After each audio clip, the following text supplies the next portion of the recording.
Colonel Holland Sander, इनसे ज़्यादा नाकामी आपने ज़िंदगी में नहीं देखी होगी। इनको तकरीबन 1 दर्जन से ज़्यादा नौकरियों से निकाला गया। उन्होंने अपने शहर में एक रेस्टोरेंट खोला, लेकिन वो भी ना चल सका और फिर उस रेस्टोरेंट को बंद करना पड़ा। अब इनकी उम्र 62 साल हो चुकी थी। बाकी के दिन ओल्ड हाउस में गुजार सकते थे, लेकिन उन्होंने ऐसा नहीं किया। एक बार फिर हिम्मत पकड़ी और इतनी सारी नाकामियां समेट कर अमेरिका के दौरे पर निकल गए। उन्होंने शहर शहर जाकर अपनी रेसिपी फ्राइड चिकन बेचना शुरू कर दिया।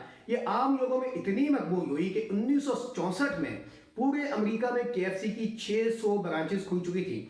आप सब जानते हैं कि इस वक्त केएफसी पूरी दुनिया के अंदर चलता है। किसी डिग्री के लिए, किसी कारोबार के लिए या किसी नए आइडिया को अप्लाई करने के लिए अगर आपको लगता है कि आपकी उम्र निकल चुकी है, तो आप कर्नल हॉलैंड सैंडर की कहानी लाजमी पढ़िए।